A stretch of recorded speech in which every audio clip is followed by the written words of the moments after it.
So the way that we get impulse control without needing corrections is to slowly build up the duration, distance, distractions, and speed, as well as the excitement level.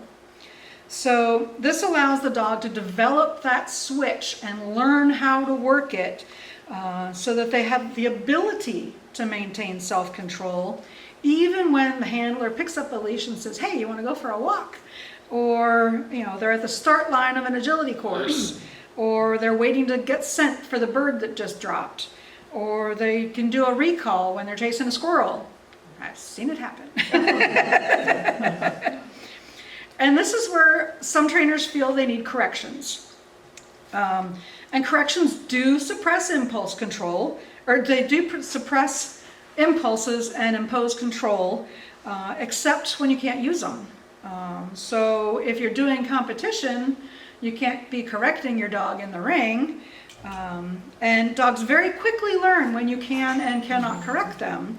And too often punishment is delivered after the dog has already done what it wants to do. And if there's something that the dog really wants to do, that in itself is a reward. Doing whatever it was it really wanted to do is a reward. So the punishment can't take away a reward the dog has already gotten. And so a behavior that is rewarded will be repeated. So if the dog is self-rewarding, he's going to keep repeating that behavior. And punishing a dog for self-rewarding is only going to add conflict. The other issue with punishment is that it can suppress behaviors that you do want. And so there's other fallout and things that are very hard to avoid with using punishment. So we want to do this using positive reinforcement so that the dog can learn what we want, and we set them up for success by doing this in small increments. So in most sports, you can't use treats in the ring either. There are a few now, but you can use a friendly tone of voice, friendly contact in some cases, and you can train in a way that makes the behaviors themselves very rewarding to the dog. You can also teach the dog the concept of a delayed reinforcement.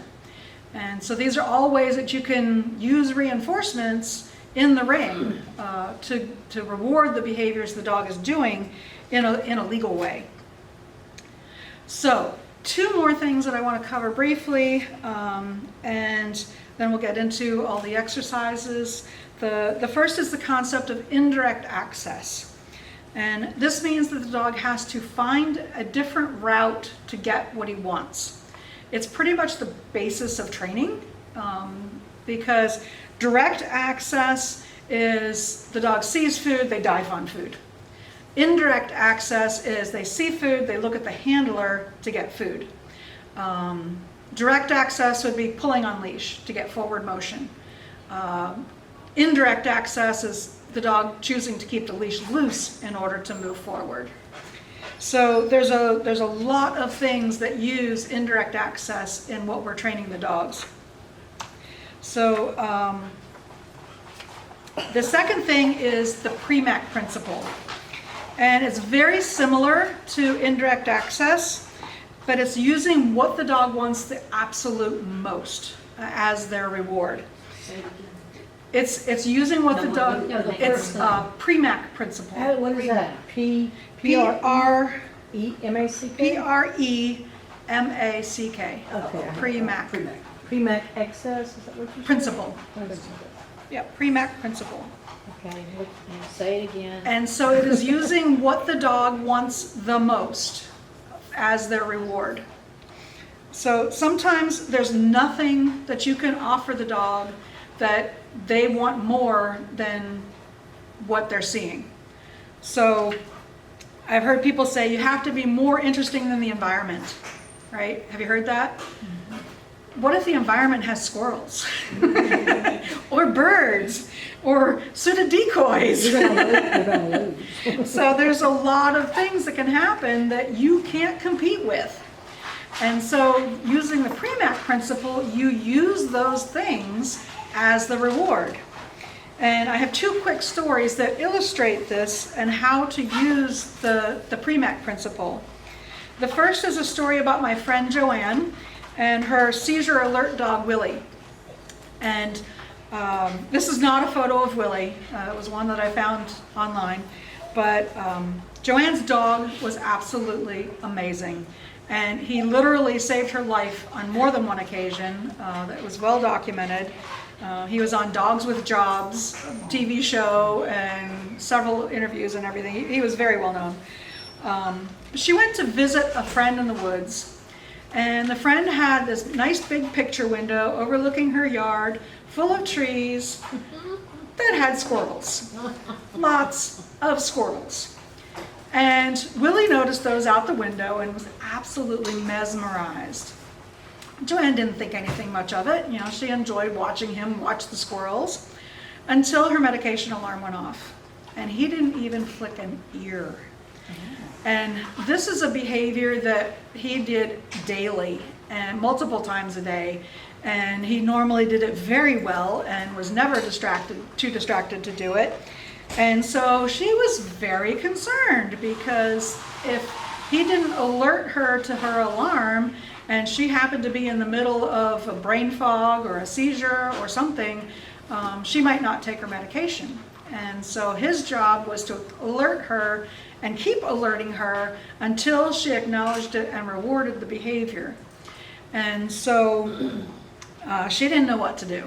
And thankfully, the person that she was visiting was Lonnie, another friend of mine, who is a trainer, and she knew exactly what to do. She understood the PREMAC principle and knew that that was the only thing that was going to compete with that yard full of squirrels. And so what she did was she asked Joanne to set our alarm off again. And again, Willie hardly made any not acknowledgement of the alarm, but Lonnie went and got him by the collar and brought him over to Joanne. And when he was no longer staring out the window full of squirrels, he was able to do the alert. And it was half-hearted, you know, because his brain was still on the squirrels. But what Lonnie did was immediately open the front door and encourage him to go out and chase the squirrels.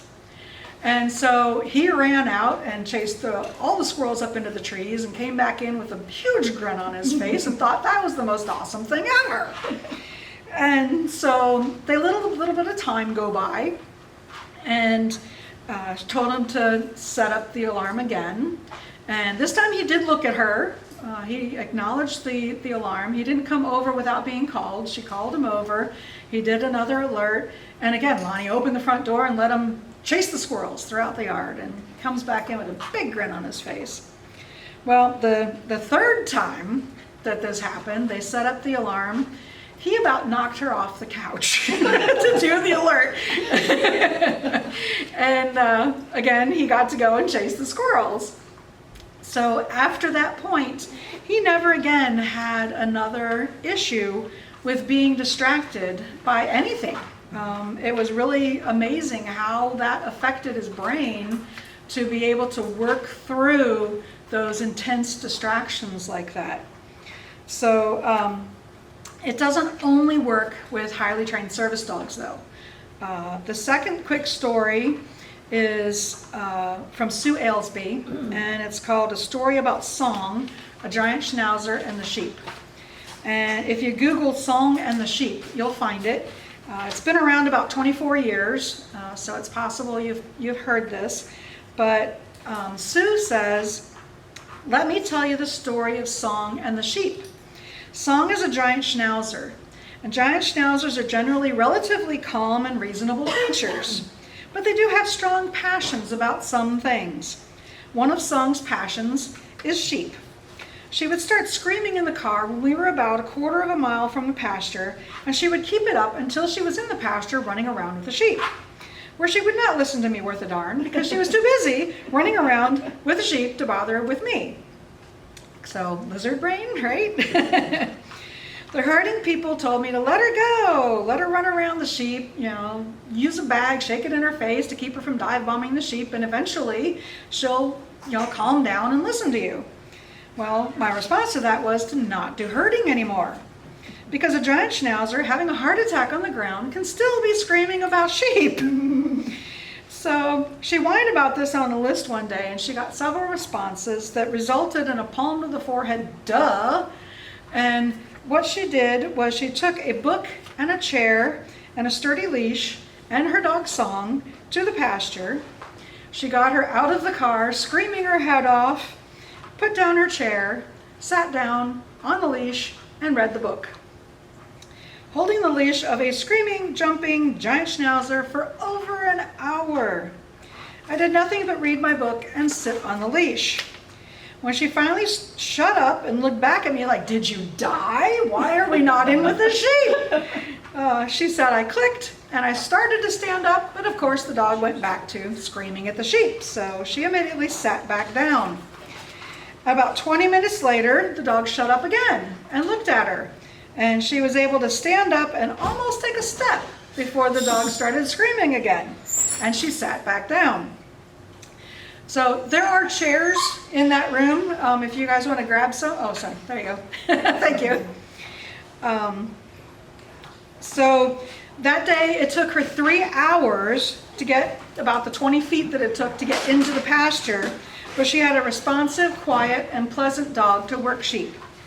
The next day it took her 20 minutes to get into the pasture. And once again, she found herself with a responsive, quiet, pleasant dog. The third day, it took 5 minutes. And on the fourth day, she bounded out of the car eagerly, strut step heeled to the field with eye contact without her asking to do so. And she again had the quiet, pleasant working dog. So Sue says she hears people say, "I don't have time for that." But sure, people have the patience to spend years being frustrated by certain behaviors, but they don't have a few hours to spend fixing it. So she says, if something's bothering you, quit complaining, write down where you're starting with, write down what you want from the dog, and then create a plan to explain that to the dog, and just do it. So, we're going to get into the games and the training that can be used to teach the dog the concept of control yourself so I don't have to. And again, that's really what most training is about, right? We want the dog to control themselves so that we don't have to be the ones physically imposing control all the time. So it's going to help to teach the dog as many of these exercises as possible, because again, we're teaching a concept. So the more ways that you can explain the concept to the dog, the more clear it will be to them. And the interesting thing about the exercises is that once the dog starts to understand the concept, they start to apply that to other training that you do. And so it gives them new tools for their toolbox to try when you're teaching new behaviors. So one thing that I do want to note before we start is that the self-control exercises are for dogs that have an interest in something. So they need to have food or toy or other interests that you can use as a reward, because if the dog has very low motivation for doing what we're wanting them to do, imposing controls on things that the dog doesn't really want to do in the first place is just going to shut them down. So typically those are not the dogs that you have with self-control issues, but I just wanted to make you aware of that, just in case you end up working with a dog that is like that. So before we go into the exercises, any questions so far?